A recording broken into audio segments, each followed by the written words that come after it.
Recording started. A 73-year-old man is brought to the emergency department due to increasing confusion about the last day. The patient has a history of type 2 diabetes mellitus and neuropathy, non-healing foot ulcer, and coronary artery disease. On arrival, he is lethargic. Temperature is 37.6 degrees centigrade. Blood pressure is 80 by 50 millimeters of mercury, and pulse is 1 per minute. Respirations are 18 per minute. Pulse oximetry on room air shows an oxygen saturation of 97%. Mucous membranes are moist. No abnormality on cardiovascular examination. Abdomen soft, non-tender. The examination shows no focal findings. Non-healing diabetic ulcer with small SR is present over the right heel. A non-healing diabetic ulcer with small SR is present over the right heel. There is no purulence, tenderness, or surrounding erythema. Laboratory results are as follows: sodium 140 milliequivalent per liter, potassium 4.0 milliequivalent per liter, chloride 102 milliequivalent per liter, bicarb 16 milliequivalent per liter, glucose 220 milligram per deciliter, which of the following is the most appropriate next step in the management of this patient within first hour of arrival in the emergency department. अब आप दिल में attempt करो, मैं भी करता हूँ, सही है? Okay. Okay, I picked my answer.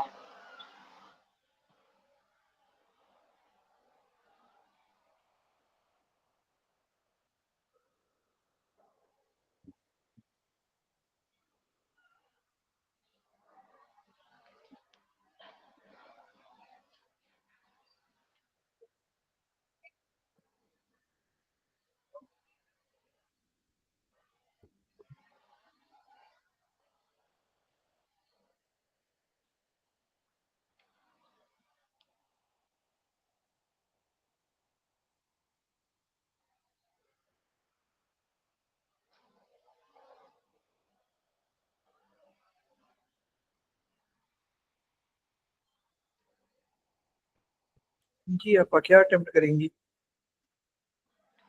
Intravenous antibiotic. I think it's a septic shock because temperature raised and BP is low. So it should be septic shock. Septic That's shock. why intravenous antibiotic. बात तो सही है आपकी, बात तो सही है आपकी. मैंने तो फिर गलत अटेम्प्ट किया है इसको. सही है आपकी बात, समझ गया. मुझे था ये माइंड में आ रहा था कि मैं अभी जब ये मैंने देखा ना, तो मुझे ये था कि यार ये जो है वो बहुत ज्यादा ब्लड प्रेशर का कम होना, hypotension along with high temperature, तो ये आपका सेप्टिक शॉक ही हो सकता था. और वही है, और पल्स भी ज्यादा है. ठीक है, तो ये तीनों चीजें सेप्टिक शॉक की तरफ लेके जा रही थी. Okay. Patients with suspected sepsis require early aggressive fluid resuscitation and broad spectrum antibiotics. ये जो सेप्टिक शॉक की मैनेजमेंट है, उसमें सबसे पहले आपने क्या करना है, फ्लूइड रिससिटेशन करनी है, और उसके बाद आपने ब्रॉड स्पेक्ट्रम एंटीबायोटिक्स देने हैं. They should receive rapid. हाँ जी जी. Screen नहीं है. Okay, it's okay. Yeah. Now I can see. It's coming. हाँ I can see now. हाँ, मैंने सेटिंग की थी कल परसों. इंशाल्लाह अब सही होगा आज. मैंने काफी टाइम ज़ाया किया था. Okay. So, patients with suspected sepsis require early aggressive fluid resuscitation and broad spectrum antibiotics. They should receive a rapid infusion of large volume, for example, 30 ml per kg crystalloid fluid within the first 3 hours, and broad spectrum empiric antibiotics within an hour. के सबसे पहले उनको rapid infusion of large volume. अब हमें ये तो याद करना ही पड़ेगा ना हमें कि 30 ml per kg crystalloid fluid within first 3 hours. पूछते हैं इसमें ये आगे. हाँ, it's important for management. सही है. 30 ml per kg crystalloid fluid within first 3 hours and broad spectrum empiric antibiotics within आपके भाई 1 घंटे में हमें फिर एंटीबायोटिक्स भी देने पड़ते हैं, ठीक है। कि 3 घंटे के टाइम पीरियड तक हमें जो है वो स्लाइड फ्लूइड देना है, यानी अपना सलीन देना है या रिंगर देना है, जो भी देना है वो 30 ml पर केजी।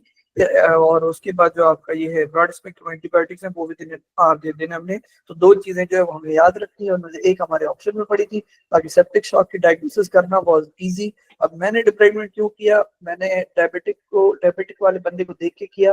खैर मैं समझ लिया था मैं गलत जा रहा हूँ, बट माइंड बना लिया था तो फिर मैंने अटेम्प्ट कर लिया। क्योंकि मुझे जो ये वाला क्लिक हुआ ना, ये आपके बताने के बाद क्लिक हुआ। दैट मीन्स कि this was not in my mind. मुझे बात तो समझ आ गया कि आप कहाँ जा रहे हो, किस तरफ जा रहे हो, ठीक है, okay. This patient's confusion, hypotension, acidosis, bicarbonate of 16 milliequivalent per liter, and foot SR raised suspicion for sepsis due to diabetic foot infection. Although sepsis is often associated with hypothermia or fever, patients with diabetes mellitus often cannot mount significant inflammatory cytokine response due to leukocyte dysregulation from hyperglycemia. अब ये बहुत ज्यादा important बात है आपका। ये चीज मुझे वहां भी थोड़ा सा खटकी थी, लेकिन मैंने इसको इसलिए नहीं खोला क्योंकि मेरा आंसर ऑलरेडी गलत था। टेम्परेचर इसका ज्यादा नहीं है, ठीक है। आपका टेम्परेचर इज ऑलमोस्ट नॉर्मल के करीब, सही है। ओके। वाई क्यों? क्योंकि इसके 2 रीजन है। जो एक तो यहाँ यूवर्ड में लिखा है, एक जो स्टेप 1 में जो यूवर्ड ने पढ़ा है, जनरली मैंने चैटजीपीटी से पढ़ा हो, कहीं से भी पढ़ा हो, मतलब आई डोंट रिमेम्बर कि कहाँ से पढ़ा था।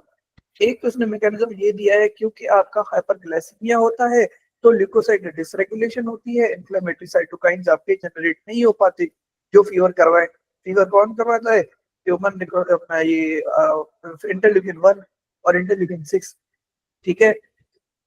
उसके बाद एक और चीज जो मैंने पढ़ी थी, क्योंकि आपके जो डायबिटिक पेशेंट होते हैं उनकी जो ब्लड होती है वो विस्कस होती है, थिकिन होती है, क्योंकि ऑस्मोलैरिटी उसकी ज्यादा होती है बिकॉज ऑफ ऑस्मोलैरिटी ज्यादा होती है बिकॉज ऑफ ग्लूकोज प्रेजेंट। सही कह रहा हूँ? हाँ।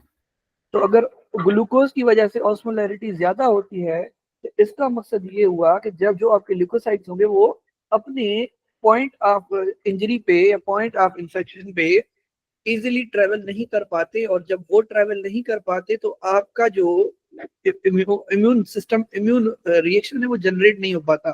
क्योंकि इम्यून रिएक्शन ब्लड में तो जनरेट नहीं होगा, इम्यून रिएक्शन तो थर्ड स्पेस में जाके जनरेट होता है।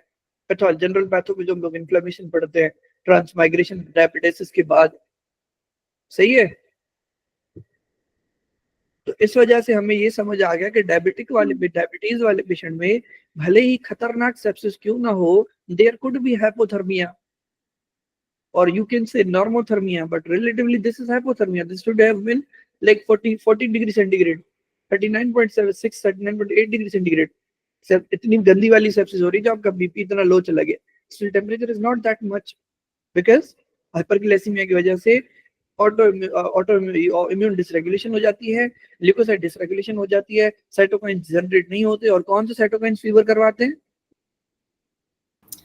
इंटरलूकिन 1-6 एंड टीएनएफ अल्फा। हाँ, एंड आप असल में ये है कि जब भी मैं किसी से पूछता हूँ यही बताता है 1-6 अल्फा।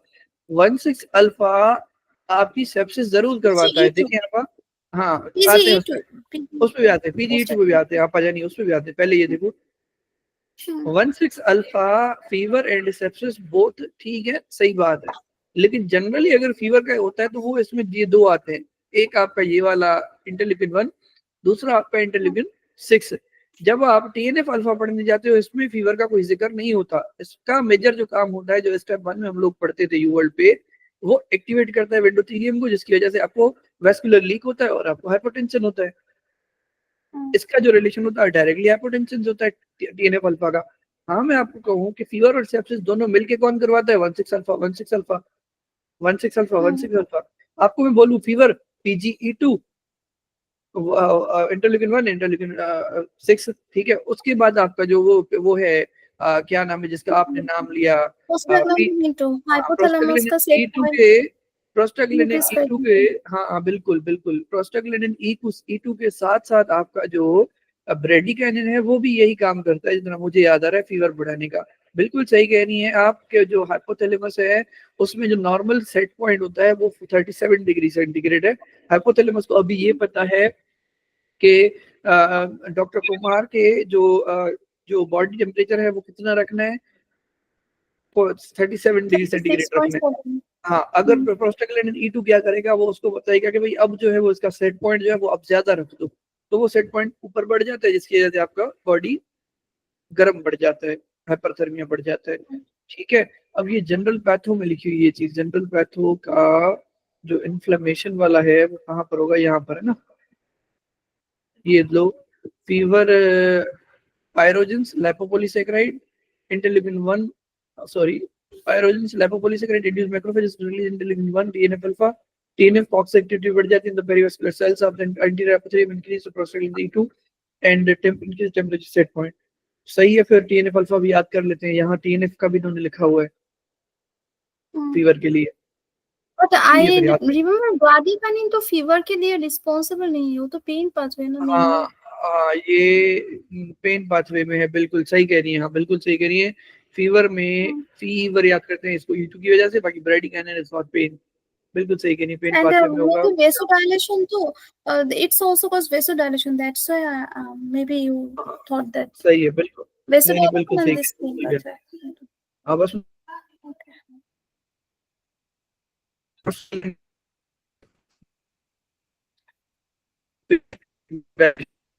जाते हैं। Hmm. of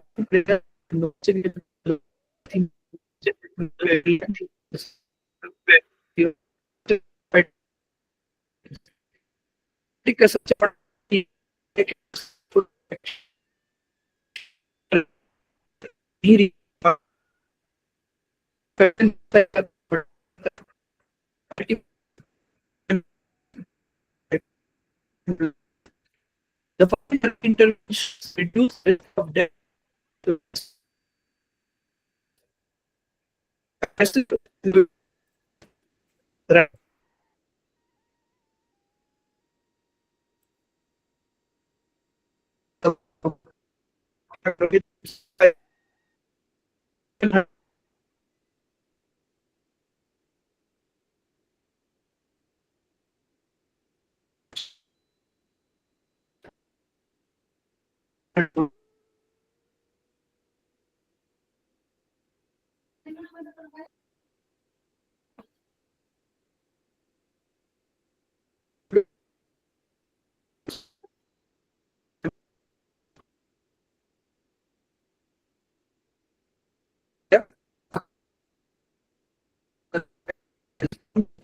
meet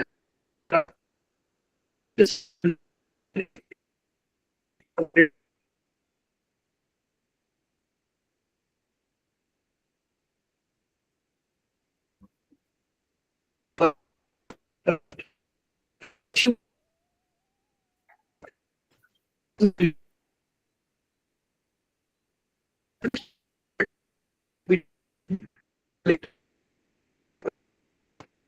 for it.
हाँ, एक सेकंड वेट। ओके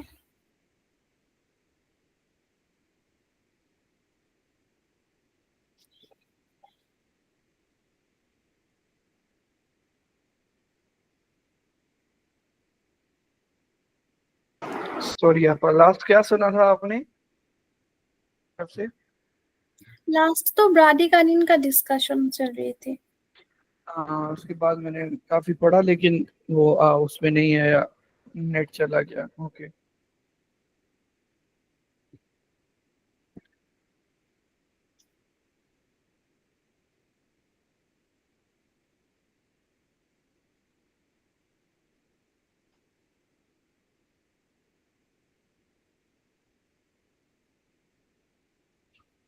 एक सेकंड दे दें बस।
चलें।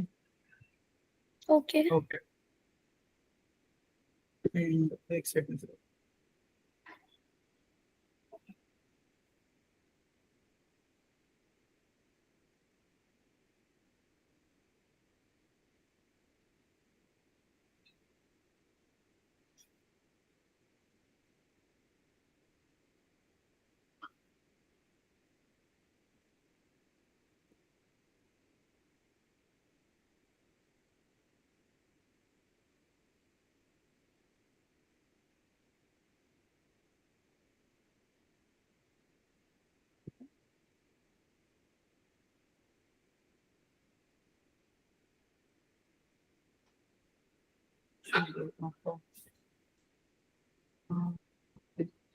Okay, so we were discussing bradykinin वाला सीन। उसके बाद मैंने ये पढ़ा, therefore diabetic foot infections often present with no significant local erythema, warmth, draining purulence or systemic fever manifestations despite limb or life threatening infections। सबसे बड़ा मसला यही होता है डायबिटिक पेशेंट का कि उसका जो इन्फेक्शन होता है वो विद टाइम बढ़ता जाता है और अल्टीमेटली आपको लिम्ब एम्पुटेट करना पड़ जाता है। सही कह रहा हूँ? हाँ तो अब सॉल्यूशन क्या है? Reduce risk of death in patient with suspected sepsis. Aggressive fluid resuscitation करो जिसमें 30 ml पर केजी वॉल्यूम आपने लगाना है विद इन फर्स्ट 3 आवर्स। इसका सिंपली मकसद ये हुआ, फर्स्ट आपका मेरा जो वेट है वो 70 kg है, तो मुझे आप कितना ml लगाओगे? 70 multiplied by 30 will be 2100 ml पर केजी। तो इन सिंगल आवर आपको 2.1 जो लीटर है वो मुझे लगाना, 2.1 भी नहीं शायद, हाँ 2.1 जो लीटर है फ्लूइड है वो आपने मेरी बॉडी में इंसर्ट करना है। ठीक है, ये 2.1 जो हाँ लीटर होगा वो विद इन 1 आवर करना है या विद इन 3 आवर्स करना है? मतलब इन within three with in within 3 hours 1 hour। मेरे ख्याल से। हाँ, 1 आवर पे होगा हमारा 230 ml पर केजी वाला, लेकिन पहले 3 घंटे में वो कितना कितना भी करो शायद ऐसे होगा। चलो देखेंगे इसको क्या सीन है, बट फिलहाल इतना याद रख लेते हैं कि 30 ml पर केजी इंट्रावेनस क्रिस्टलाइड फ्लूइड हमने लगाने with in first 3 hours. 500 ml के आधे लीटर के जो पहले जो हमारे पॉलिसीज हैं वो हम लगाते हैं, ठीक है, ताकि पेशेंट का जो हाइपोटेंशन है वो ट्रीट हो जाए एकदम से। और assessment for pulmonary oedema worsened hypoxia की वजह से, कि भाई हाइपोक्सिया की वजह से क्या होता है कि ऑक्सीजन नहीं होती तो आपका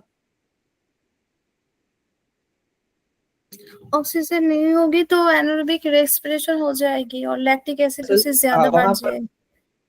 क्या ऑक्सीजन नहीं क्या होगी तो एनारोबिक रेस्पिरेशन हो जाएगी ना यार। इफ एनारोबिक रेस्पिरेशन तो लैक्टिक एसिड ज्यादा बढ़ जाएगी। लैक्टिक दूसरी एसिड बढ़ बात है। जाएगी। लैक्टिक एसिड बढ़ जाएगी, लेकिन ये भी होता है कि जहां पर ऑक्सीजन नहीं होता वहां पर ब्लड जो वहां पर जो एल्विला जहां पर वहां पर ब्लड जाती नहीं है, सही है, ब्लड वेसल्स हाँ। वो कॉन्स्ट्रिक्ट हो जाती है, रेस्पो हमने पढ़ा था। वही जहां पर नो आपका नो नो ऑक्सीजन नो, नहीं, कॉन्स्ट्रिक्ट नहीं होती, कॉन्स्ट्रिक्ट नहीं होती। जहाँ पर ऑक्सीजन नहीं मिलती वहाँ पर vessel palm for lung for pulmonary vessel constrict, but other vessel तो डायलेट हो जाती है ना। आपा मुझे पल्मोनरी पता है ना आपा, कॉन्स्ट्रिक्ट। मैं इस वक्त मेरी आपा मेरे जान में इसमें जो बात कर रहा हूँ वो पल्मोनरी एडिमा की बात कर रहा हूँ, कि नॉर्मली ओके जो ओके। आपका लंग है रेस्पो है, क्योंकि अब स्टेप 1 में तो नहीं है ना, बार बार उसको वो करेंगे, ठीक है। तो मैं यही कह रहा था कि लंग के अंदर आपका वेस्कुलेचर कॉन्स्ट्रिक्ट हो जाता है जहां पर ऑक्सीजन नहीं होता, उससे क्या होता है, पल्मोनरी हाइपरटेंशन जनरेट होता है, क्योंकि अब जो सारी ब्लड वेसल है वो पहले 10 वेसल में जा रही थी, अब सिर्फ 2 वेसल में जा रही है, ठीक है। तो वो जो 2 वेसल्स होंगी वहां पर क्या होगा, वेनस इंगॉर्जमेंट होगी, ब्लड बहुत ज्यादा होगा, पल्मोनरी हाइपरटेंशन होगा, जिसकी वजह से क्या होगा, पानी थर्ड स्पेस में बाहर निकलने दिखेगा because of increase hydrostatic pressure. तो वो क्या करेगा, वहां पर बाहर जब पानी जमा हो जाएगा तो ऑक्सीजन और ज्यादा अपलोड होना बंद हो जाएगी। It is like creating a barrier between pulmonary आपका alveoli and air, sorry blood vessel and air. तो सिंपली मसला ये हो जाएगा कि आपको वर्सेंट हाइपोक्सिया हो जाएगी, ठीक है। occurs okay. between doses. Indicators of adequate response include mean arterial pressure of 60 to 70 millimeter mercury and a urine output of greater than 0.5 ml per kg per hour। अगर आपको ये दोनों डिजायर्ड बीपी, डिजायर्ड एमएपी और आपको output of the urine मिल जाता है, that means you are doing it right. रही बात आप वाली कि जब टिश्यू परफ्यूजन इंप्रूव हो जाती है तो लैक्टिक एसिडोसिस भी यूजुअली इंप्रूव हो जाती है। कभी आपके पेशेंट हमारे यहाँ तो बहुत होते हैं, वो कहते हैं डॉक्टर साहब हमें ड्रिप लगाओ या ये हमें सेलीन लगाओ, हमें एनर्जी फील हो हमें एनर्जी मिल जाएगी। हालांकि सेलीन में तो कोई एनर्जी नहीं होती आपा। क्यों फील होती है?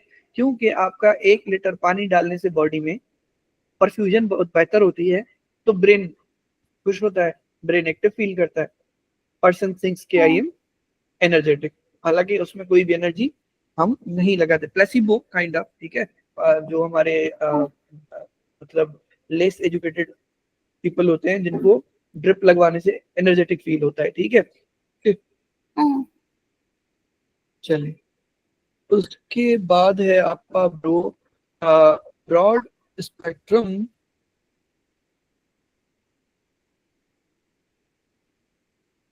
एक सेकंड,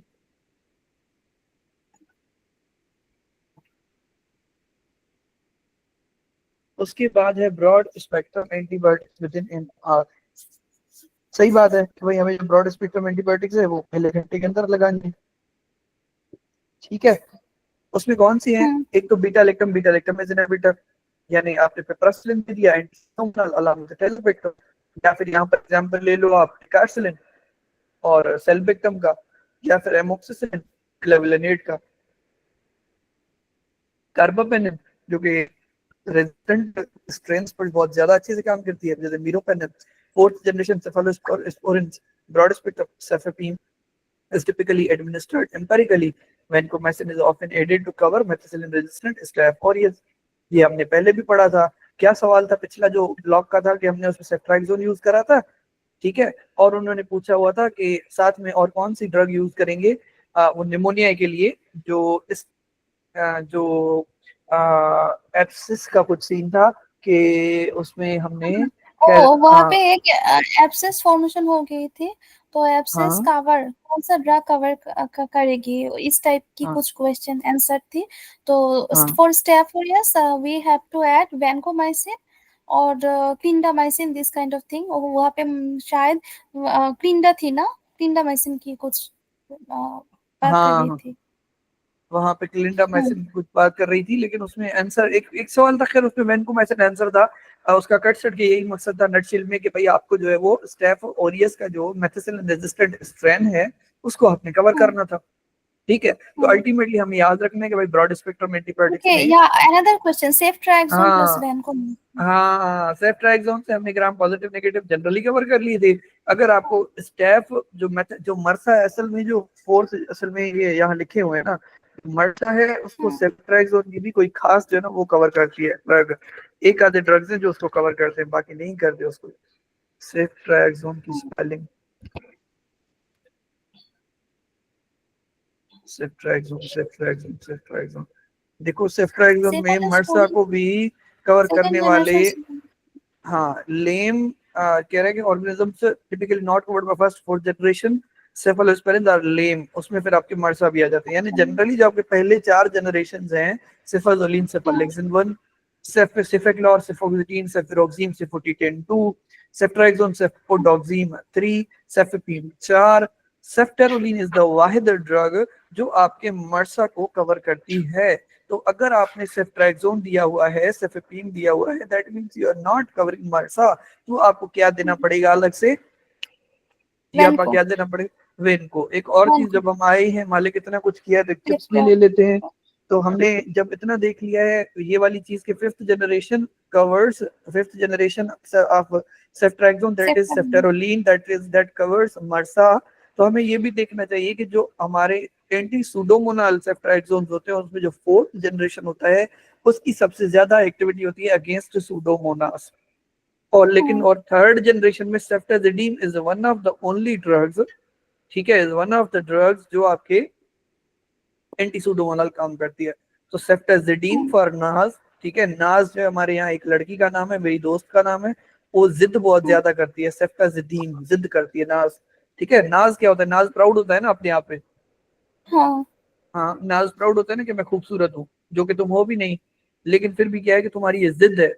तो नाज इज जिद, नाज जिद, सुडोमोनाज, सेफ्टाजिडीन। ये इसलिए बता रहा हूँ, एक टेस्ट था हमारा गवर्नमेंट का, उसमें ये सवाल एज इट इज आया हुआ था और मैं गलत करके आया और मुझे बहुत दर्द होता है आज भी, ठीक है। कभी कभी तो लेफ्ट साइड क्या राइट साइड में भी दर्द होता है दिल के। कहने का मकसद सिंपली ये हुआ कि सुडोमोनाज, नाज होता है जिद होती है, जिदीन, जिदीन सेफ्टाजिडीन, ठीक है, सेफ्टाजिडीन। ओके, बाकी हमें ये ऑलरेडी पता है कि फोर्थ जनरेशन सेफलोस्पोरिन सेफेपीन की इंक्रीज्ड एक्टिविटी होती है अगेंस्ट द सूडोमोनास। ओके हो गया, दो चीजें हमने कवर कर ली फिलहाल के लिए। वन के मर्सा को कौन कवर करता है, आपका फिफ्थ जनरेशन सेफ्ट्राक्सोन्स जिसमें आपके सॉरी फिफ्थ जनरेशन सेफलोस्पोरिन जिसमें ceftaroline is the drug of choice, ठीक है। उसके बाद आपका बाकी जो एंटी सुडोमोनल एक्टिविटी है थर्ड जनरेशन की बात करेंगे तो ceftazidime is the only drug. और जो आपका फोर्थ जनरेशन है उसकी एक्टिविटी ज्यादा होती है अगेंस्ट द सुडोमोनाल। बाकी जो एंटी सुडोमोनाल स्पेशल जो नाम से ड्रग्स है वो पेप्रासिन एंड डिकार्सिडिन होते हैं जो कि बीटा लैक्टम ड्रग है। उनके साथ हमें बीटा लैक्टम इनहिबिटर यूज करना होता है जिनका नाम होता है सल्फेक्टेजोपेक्टम, सल्फेक्टम रिस्पेक्टिवली। अदरवाइज बाकी जो क्लाविलेनेट होता है वो यूज होता है आपके एमोक्सिसिलिन के साथ। तो इसमें हमने ऑलमोस्ट सब चीजें कवर कर ली जो हमारे सवाल से रिलेटेड है, the thing that was broad spectrum antibiotics. Broad spectrum का सिंपली मकसद ये ग्राम नेगेटिव, पॉजिटिव और मल्टीपल और अदर बैक्टीरिया को कवर करे। और क्योंकि जब तक हमने कल्चर नहीं किया, हालांकि सोलन तो यही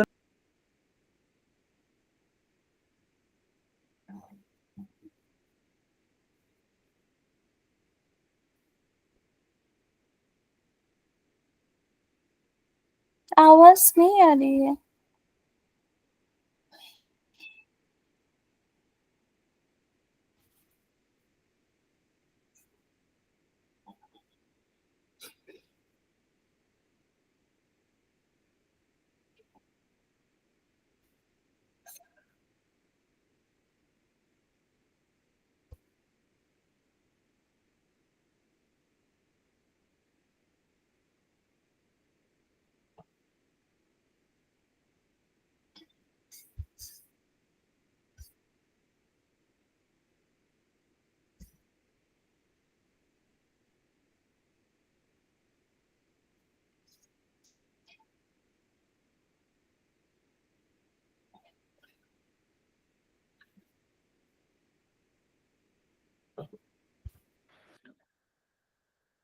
Am I audible now?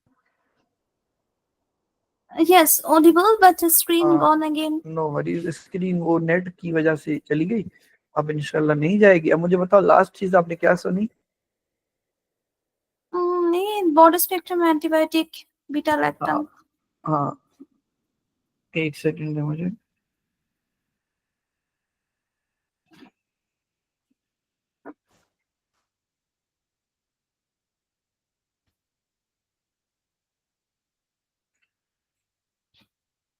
एक सेकंड,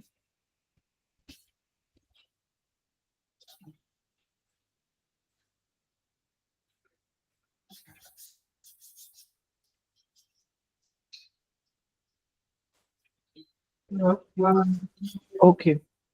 ब्रॉड स्पेक्ट्रम एंटीबायोटिक का मैं यही बता रहा था कि हमें जो है वो ब्रॉड स्पेक्ट्रम एंटीबायोटिक इसीलिए लगाना होता है ताकि ग्राम पॉजिटिव नेगेटिव कवरेज हमें मिल जाए, और जो हमारे क्या नाम है बाकी जो भी बैक्टीरिया है उनके अगेंस्ट हमें कवरेज मिल जाए। Okay. A CT scan of head can identify hemorrhage, tumor, or stroke. However, acidosis and hypotension can indicate that tissue hypoperfusion is likely causing the confusion in this patient. Fluid resuscitation and antibiotics should be given additional testing before additional testing is performed. क्योंकि confusion थी तो आप सोच सकते थे यार शायद brain का मसला हो, लेकिन ब्रेन का मसला यहाँ पर नहीं है क्योंकि एसिडोसिस और हाइपोपरफ्यूजन है तो हाइपोटेंशन हो जाएगी। ठीक है, सॉरी, एसिडोसिस और हाइपोटेंशन है तो वो हाइपोपरफ्यूजन हो जाएगी। सिंपली जब मैंने आपको ये बताया था इसको थोड़ा वो करना है, उनो रिवर्स करना है। उनो रिवर्स समझते हो ना, वो जो मीम में आता है, उनो एक गेम होता है। ओके, सिंपली मकसद ये है कि जब हमने बात करी थी कि अगर हम पेशेंट को ड्रिप लगाते हैं तो परफ्यूजन बढ़ जाती है 1 लीटर ऑफ द सेलिन लगाने से, तो ही फील्स एक्टिव। अगर आपका अपना जो है वो कम होगा ब्लड बॉडी में, हाइपोपरफ्यूजन होगा, सही है, ब्लड नहीं ऑक्सीजन कम होगा और हाइपोपरफ्यूजन होगा तो आपको क्या होगा, हाइपोटेंशन हो जाएगी। यू विल फील कंफ्यूज्ड, यानी reverse of the feeling active. समझ रही हो ना क्या कहना चाहता हूँ? हाँ। ओके, मतलब कि अगर रिंगर लगा रहे थे, सेलिन लगा रहे थे तो बंदा एक्टिव फील कर रहा था। अगर आपने परफ्यूजन को, क्योंकि वहां परफ्यूजन बढ़ाई थी आप, अगर परफ्यूजन को कम करोगे बंदा कंफ्यूज फील करेगा। अब इसमें सीटी स्कैन करके क्या ही कर लोगे?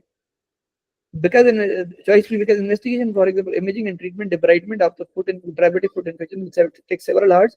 Empiric antibiotics are usually initiated before the conclusive diagnosis. और diabetic foot की debridement करके मैं बैक्टीरिया को कैसे ट्रीट करूंगा, सेप्सिस को कैसे ट्रीट करूंगा? ऑब्वियसली बात है, मैं अंधा था जो मैंने अटेम्प्ट किया। Vasopressors are required for refractory hypotension, continued hypotension after greater than 3 liters of fluid resuscitation within over the first hour. This patient has not yet received significant fluid resuscitation. Furthermore, norepinephrine, not dopamine, is preferred vasopressor for most cases of sepsis. ये हम बचपन से पढ़ते आ रहे हैं कि नॉरेपी use करते हैं सेप्सिस में। ठीक है, डोपामिन का डुअल काम होता है, कहीं वो कहीं वो वेजो कंस्ट्रिक्शन करवाता है, कहीं वो वेजो डायलेशन करवाता है, तो डोपामिन क्यों यूज करेंगे? सही है ना? Okay, diabetic ketoacidosis can cause hypertension, confusion, and acidosis, but is most often seen in type 1 diabetes. Patients with type 2 diabetes may develop a hyperosmolar hyperglycemic state, which can cause confusion and hypotension, but significant acidosis is less common. Both conditions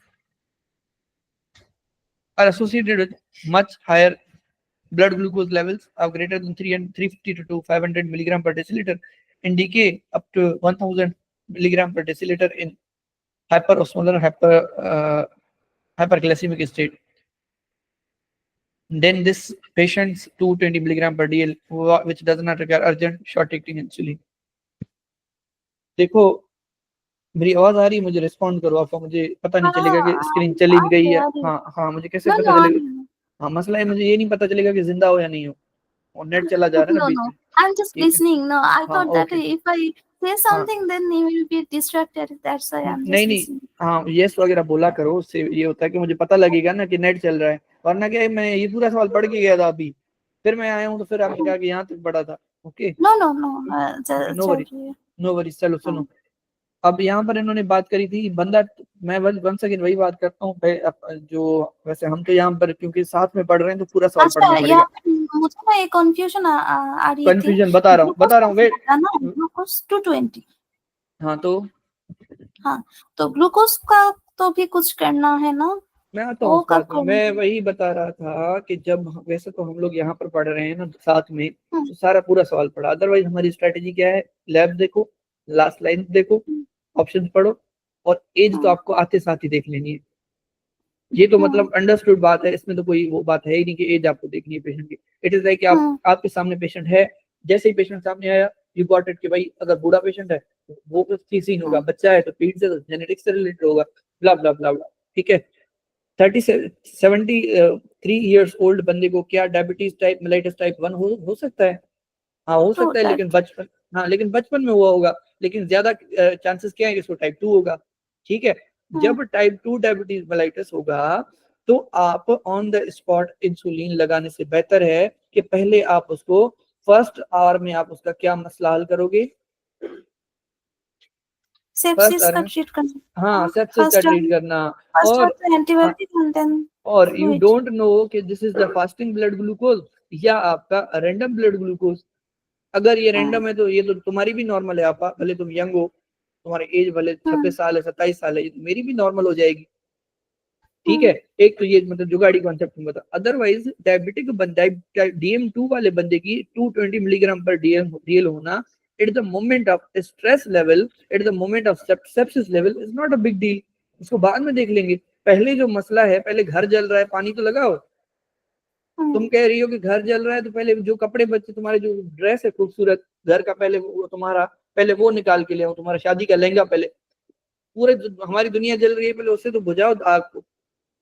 ठीक है, I know कि तुम्हारा लहंगा बचाना जरूरी है, तुम्हारी feelings attach है उसके साथ। यहाँ पर डायबिटिक के ग्लूकोज को ठीक करना जरूरी है, लेकिन फिल वक्त मेरा मसला ये होना चाहिए, मेरे माइंड में ये होना चाहिए कि पेशेंट का जो सेप्सिस है उससे बाहर निकालना, जो आपने बिल्कुल परफेक्टली सोचा था वहां।